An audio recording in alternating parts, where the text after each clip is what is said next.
Un personaje de la historia me parece fascinante. Se llamó Quinto Fabio Máximo. Este hombre fue un general romano que le tocó batallar contra Aníbal, líder de los fenicios, en la Segunda Guerra Púnica, que se peleaba entre Roma y Cartago. Algo muy interesante de él y su estrategia. Este hombre utilizó una estrategia de desgaste todo el tiempo. Es decir, él nunca enfrentaba directamente al oponente, él nunca lo encaraba, sino que mantenía como una especie de presencia cercana a su oponente, pero nunca lo enfrentaba, se mantenía en guardia, mantenía siempre como un trabajo de paciencia, de aguante y desgaste. Esa era su trabajo, esa era su estrategia. Y probó ser una estrategia muy eficiente. Sin embargo, durante todo el proceso, porque la paciencia requiere tiempo, requiere permanencia, mucha gente obviamente perdía la paciencia y lo provocaba y le decía que lo que le faltaba a él era valentía, que lo que le faltaba era carácter, pues no era capaz de enfrentar a su oponente en plena guerra a luz del día. Este hombre da una frase que es una respuesta que es poderosa. Él dice: carácter me falta a mí por no enfrentar a mi oponente, carácter me faltara si yo cediera ante sus presiones. Son muchos los que lo estaban presionando a él a enfrentar, a desatar la guerra contra Aníbal, pero Aníbal tenía unas estrategias, además tenía una superioridad militar en la que él sin duda hubiera caído derrotado. Mantuvo su guardia, mantuvo su presencia y gracias a eso la historia lo conoció a él como el escudo de Roma. Aníbal nunca logró invadir Roma, posteriormente fue derrotado por otro, que fue Escipión, otro general romano. Así como la historia de este hombre, hay una enseñanza poderosa que nosotros nos puede dejar lo que uno presencia constantemente en los debates, que son como una especie de simulación de guerra, a partir de palabras, los debates políticos, los debates presidenciales, lo que esto tienen. Yo quisiera centrarme en uno que acaba de suceder y es el debate reciente entre Donald Trump y Kamala Harris. Yo creo que hay un tema interesantísimo entre ellos dos, una lección que deberíamos todos aprender, la gran lección de ellos dos. Y creo que tiene que ver con ese tema del aguante, con ese tema de no dejarse provocar. A veces se dice que temperamento tiene o carácter tiene aquel que es valiente y enfrenta y pelea y argumenta y golpea. Pero no siempre es ese. O sea, hay que saber también que de pronto mayor carácter tiene ese que no es fósforo, ese que no se deja de provocar, no se deja de pronto encender, más bien se mantiene en su lugar. Se requiere mucha paciencia y por tanto mayor carácter para mantenerse en guardia. Y esto yo creo que es una realidad interesante en medio de un debate, porque siempre un periodista, siempre aquel que te está entrevistando, siempre aquel con el que estás hablando va a jugar a eso. Quien te enoja, te domina, dicen. Va a buscar a enojarte para poder entonces entrar en tu cabeza y a partir de ahí trabajarte.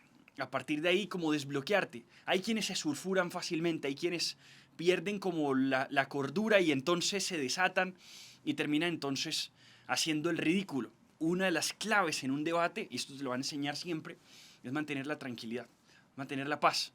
Hay un escenario interesante en este debate entre Trump y Kamala porque pasa que Trump ha venido como con cierta fama de mantener su guardia, de ser una persona que sabe manejar la presión en los momentos difíciles. Siempre le ha tocado enfrentar, por así decirlo, ambientes adversos en medio de un debate. Yo creo que para nadie es secreto y no se necesita, digamos, como ser muy a favor de Trump para darse cuenta que es común, y esto se ha dicho mucho, que los entrevistadores tienden a tomar una posición de presión hacia él, digamos, una posición un poco, digamos, parcializada, sesgada, con poca objetividad. Eso ya se ha dicho, eso no es raro. La gran pregunta aquí es cómo lo maneja él y cómo lo maneja cualquier persona. En este caso, ¿qué sucedió en el gran debate?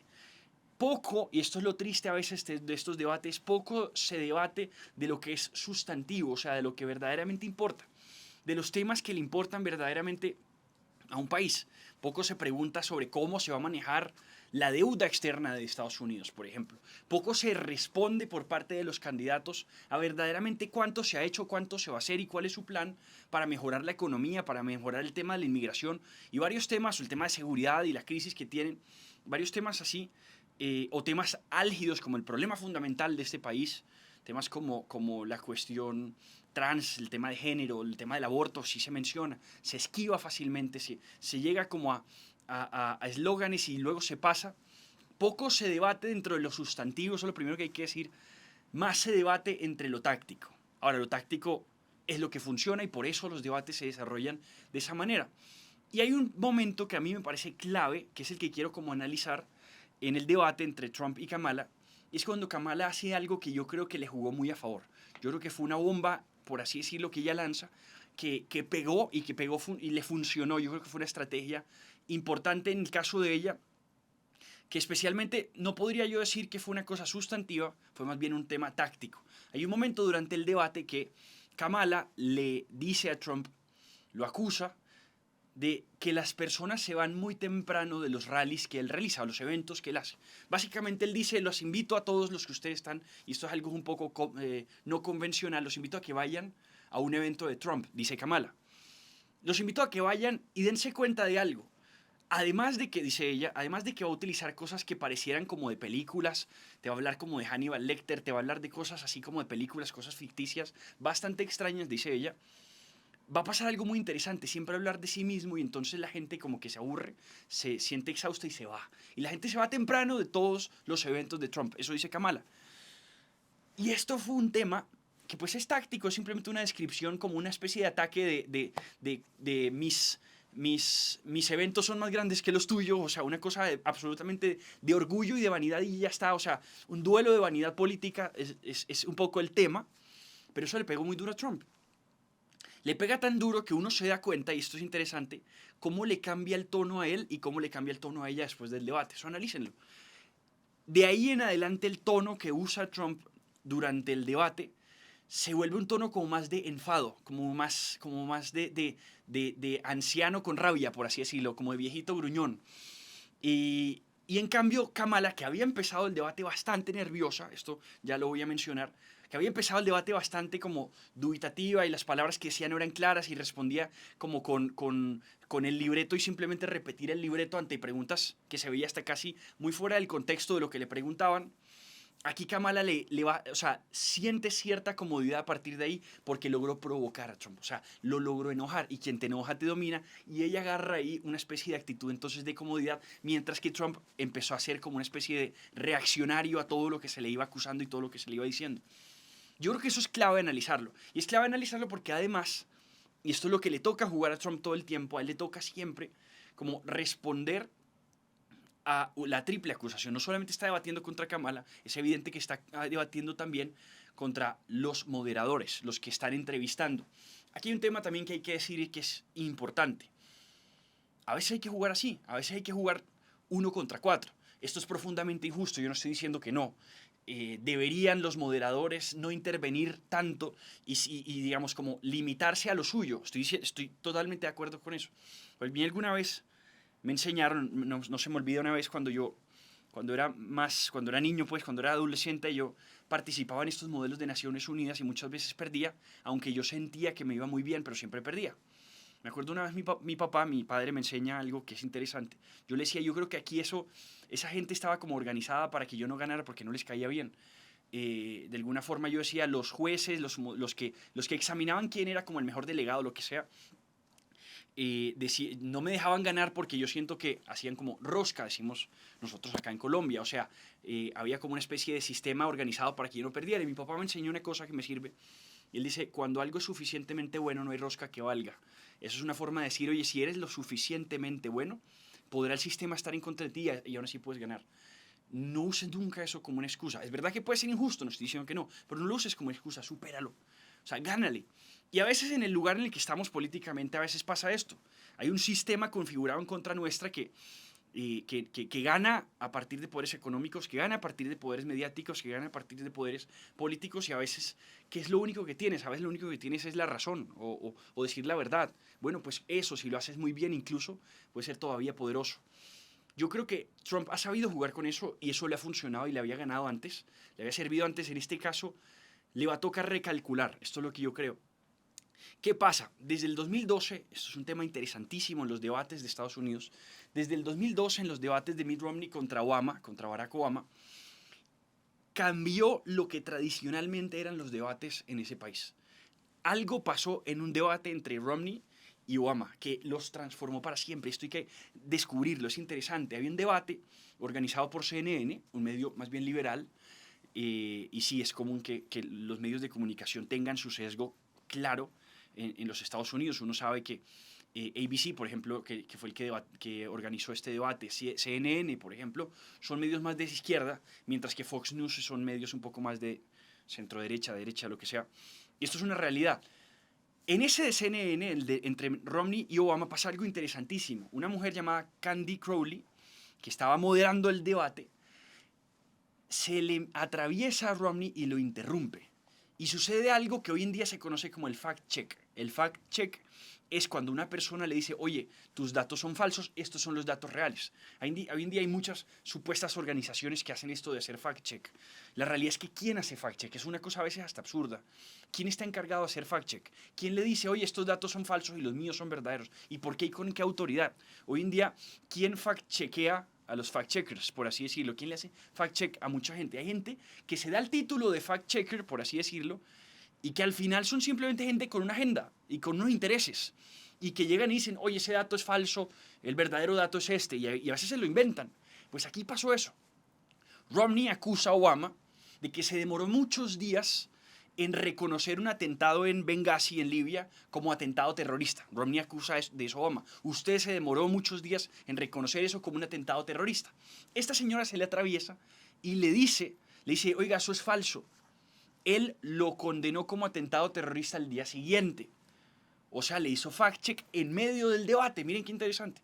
Esto nunca había pasado. O por lo menos muy poco, o sea, poco que se conozca. Ese fue el cambio, por así decirlo, el punto de inflexión en los debates políticos o presidenciales de los Estados Unidos. Y esta mujer se le atraviesa y le dice eso. ¿Qué es lo interesante? Que lo que esa señora dijo era falso. Después se demostró, y era fácil, era simplemente buscar, que efectivamente Obama sí se demoró muchos días, más de 6, 7 días, en declarar eso como un atentado terrorista. Y esa mujer, Candy Crowley, de CNN, luego terminó reconociendo, por allá en Twitter, por allá en un texto, que efectivamente ella se había equivocado en hacerle esa verificación de dato a Romney. Se había equivocado no tanto en atravesarse, dice ella, sino se equivocó en el dato. O sea, efectivamente Obama se había demorado muchísimo. Pero ¿qué pasa? Que el daño ya está hecho. Si esa mujer en medio de un debate que ven miles de millones de personas, que todo el mundo está viendo, por así decirlo, todo el mundo, no solo Estados Unidos, todo el mundo está viendo este debate, ella se atraviesa y dice eso y le dice que eso es falso, ese mensaje va a viajar en cohete. Mientras que la explicación, la aclaración, esa parte que ella hace mucho después, va a viajar en un burrito. O sea, nadie más se va a dar cuenta de eso. Nadie lo va a conocer. Y eso va a ser un gran problema porque le hiciste muchísimo daño a una cosa que terminó siendo falsa. Diste una información falsa, corregiste a alguien, te atravesaste y la gente te pudo haber terminado creyendo eso. Así de terrible eso es. Pues Trump no es tonto y él sabe que va a jugar con todo eso. Efectivamente, si ustedes se ven el debate, cada vez que interviene Trump, lo corregían. Cada vez, incluso no solo cada vez de que interviene, sino antes, cuando le hacen preguntas, le dicen, usted falsamente ha dicho tal cosa, usted falsamente dijo tal cosa. Así fue todo el debate, eso ya se conoce. Trump estaba acostumbrado a eso, digamos que él ha sabido jugar contra este tema hasta ese momento. En este momento yo creo que ahí le supieron ganar un poco, se le atravesaron, le pegaron en la vanidad, por así decirlo, y de ese golpe le costó y le costó mucho trabajo recuperarse. Yo presento eso, digamos, como una reflexión. Al final no deja de indignar y no deja de ser injusto, y si uno analiza el debate hay cosas interesantísimas. Por ejemplo, arrancan preguntándole a Kamala Harris, que es interesante, le dicen, ¿usted considera que la vida de los americanos, de los norteamericanos, pues de los ciudadanos de Estados Unidos, está mucho mejor de lo que estuvo hace 3 años? Esa fue la gran pregunta, y era la pregunta obvia, era la pregunta que todo el mundo debía hacerle, era la pregunta clave, porque es que esta mujer viene siendo vicepresidente de ese gobierno. Entonces, cuál promesa que haga, cuál señalamiento que ella haga, cuál plan que proponga, debería estar en consonancia con lo que viene haciendo. O sea, si ella dice, yo voy a cambiar esta realidad, pues es medianamente chistoso porque ella es la que ha venido, digamos, ha tenido 3 años para cambiar la realidad, ¿cuánto la ha cambiado? Entonces está en una situación compleja. Yo voy a hacer que esto sea mejor, yo voy a hacer que esto cambie, pues es que usted es el statu quo, o sea, usted es el sistema en este momento. Entonces la pregunta es clave, o sea, si usted cree que usted ha hecho algo bueno como para entonces merecer durar otros 4 años más, porque al final del día, estando Biden por fuera, ella es casi como la que busca reelección. Entonces, en este caso, pues demuestre que lo que ha hecho es bueno como para que nosotros deseemos que permanezca. Ella arranca, a responder a esa pregunta, arranca diciendo: yo soy una joven de clase media. O sea, no tiene nada que ver, es hasta chistoso. Yo soy una joven de clase media y me ha tocado sufrir lo que significa la clase media. Y me hice política para defender a las personas que son de clase media. Y por eso quiero establecer un plan que sea para las personas de clase media. Es chistoso porque a partir de ahí lo que debieron los moderadores, que se hacían con Trump, lo que debieron los moderadores hacer es presionarle y decirle: bueno, está muy bien lo que me acaba de decir, pero todavía no me ha contestado la pregunta. Respóndeme la pregunta que le hice. Nunca sucedió. Eso nunca pasó. Interesante porque antes Trump sí le dice eso y al final del debate es interesante. Le dice: oye, tú prometes que nos vas a sacar de este lugar, pero es que tú eres la que nos llevó a este lugar. O sea, estamos donde nos dejaste. Entonces yo creo que ese sí es un tema interesante. Y ahí era donde todos de pronto desearíamos que estuviera como lo sustantivo del debate, que nunca estuvo. Esa es la realidad y hubo muchos temas interesantes, hubo temas hasta medio chistosos, que eso es una virtud que antes tenía Trump y que en este caso medio perdió. Él pudo haber hablado de unos temas en un lenguaje distinto. Cuando lo dice, no es lo mismo si dices: oye, se están comiendo a los perritos en Springfield, como dijo Trump que estaba sucediendo con inmigrantes haitianos, que se roban los gatos y los perros de las personas para hacer como prácticas de brujería y comérselos o cosas así. Que es una cosa que acusó él. Lo pudo haber dicho de formas distintas. Cuando lo dices como un viejo gruñón, pues se entiende raro. Y eso de pronto un poco le pasó, y más fue en el momento en el que Kamala lo ataca. ¿Cuál es la gran lección de todo esto? Y es con la que yo me quiero en verdad quedar. Y es lo que yo creo que debe servir para el recálculo en estos momentos para la campaña de Trump. La gran lección es esta. Uno tiene que tomarse un poco la vida más a la ligera. Uno no tiene que tomarse tan en serio a sí mismo. Y esto es clave para usted mantener la paz. Si usted quiere mantener la paz, no se tome tan en serio. No se tome tan en serio. Esto es clave. Esto es muy importante. No se tome tan en serio usted mismo. Aprenda a burlarse de sí mismo incluso. Al final del día la acusación de Kamala fue sobre vanidad. Oye, la gente se aburre en tus conferencias. Es una forma de decirte: oye, eres aburridor. Le atacó el ego. Y ante esa atacada de ego, él no supo responder como antes lo había hecho. Y yo creo que eso es una enseñanza para nosotros. Nosotros deberíamos saber manejar los tiempos de burla, por así decirlo, los tiempos en los que nos acusan. A veces, si tú eres un líder, una de las partes más difíciles es cuando te van a hacer esa falacia dominem, ese ataque directo al hombre, hacia ti. O sea, cuando te dicen: oye, es que sí, yo te hiciera caso, pero, y se burlan de un aspecto físico tuyo, se burlan de algo de ti, o se burlan de algo tuyo. ¿Cómo respondes en esos momentos? Eso es clave saberlo manejar. A mí algo que me llama mucho la atención y quisiera como abordarlo como una especie de lección, consejo, que es un tema, no quiero yo decir con esto que lo haga bien, pero es un tema que debemos aprender todos, es el buen humor de Tomás Moro. Tomás Moro, patrono de los políticos, tiene algo interesante y se llama las bienaventuranzas del buen humor, las bienaventuranzas del político también le llaman, que yo creo que son muy interesantes. Me gustaría leerlas porque yo creo que esto dan con la respuesta propia a lo que estamos hablando acá. Cuando alguien te ataca, ¿cómo te mantienes tranquilo? Dicen que el que pierde la paz pierde la guerra. ¿Cómo haces para no perder la paz en medio de una guerra, en medio de un debate? ¿Cómo haces para mantener la guardia como este señor, como Quinto Fabio Máximo? Pues yo tengo acá esta lectura, me parece interesantísima y la quiero pasar. Esto es del devocionario de Amor Patrio, es un pequeño libro de oraciones que hicimos acá en Conciudadanos, que me gusta muchísimo y que se lo inventó Tomás Moro, y lo voy a leer. Dice: bienaventurados los que saben reírse de sí mismos, porque tendrán diversión para rato. Bienaventurados los que saben distinguir una montaña de una piedra, porque se evitarán muchos inconvenientes. Bienaventurados los que descansan y duermen sin buscarse excusas, llegarán a ser sabios. Bienaventurados los que saben escuchar y callar, aprenderán cosas nuevas.